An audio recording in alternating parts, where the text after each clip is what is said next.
coach was asking me how I was doing. I had to have a surgery, had a minor procedure on my stomach.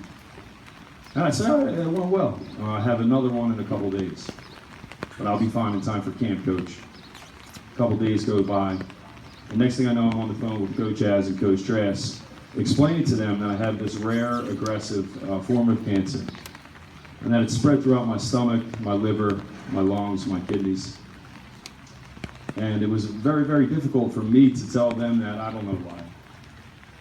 But Coach, they told me that when, not if, I got better, if I wanted to try to pursue playing, that they would love to have me.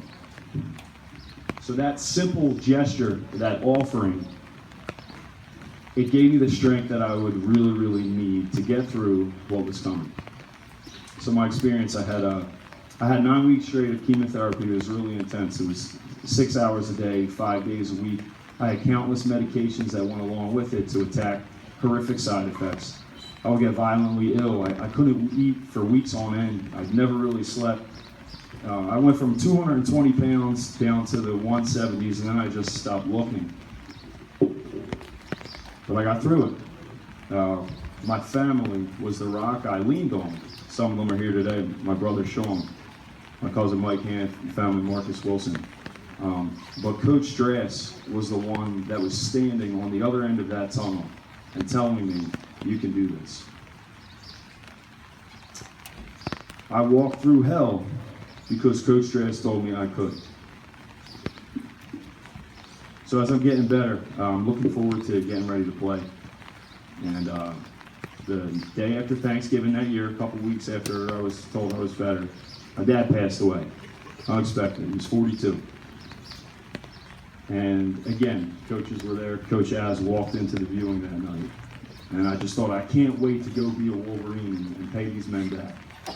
And I got down there after training and working hard, and I walked into the field in my first year. I didn't play a single snap. And I was devastated. Now, I physically wasn't what I was supposed to be. In reality, I never was.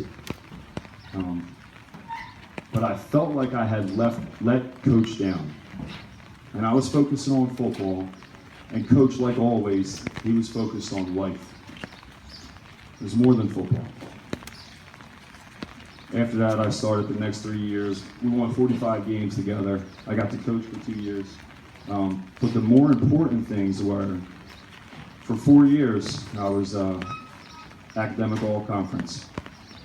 I became the first person in my family to get a college degree. Coach would drill into us. A college degree is $1 million more in earnings over the course of a working lifetime. And he would drill other things into our heads, like one player, 60 plays. It matters what you do for the team, how will you help win. And I remember hearing them and thinking, like, man, I didn't believe it. Like, that doesn't sound right. The most important play in football is the next play. You guys, we can all recite them. Like, you guys know what they are. But what I realized, the more I was around him, is he wasn't telling us sayings for football games. He was preparing us for life. He was developing an empowered mindset so that you know when you face an obstacle that seems devastating, like we all are today, that you can get through it. And when you're weak and you feel down, you get through it together.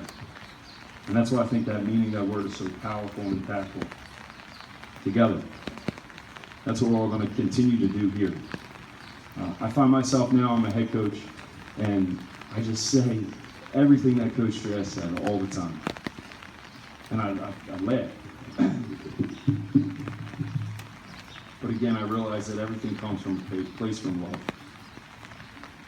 The favorite thing that Coach Drass used to say was a quote from Dr. King.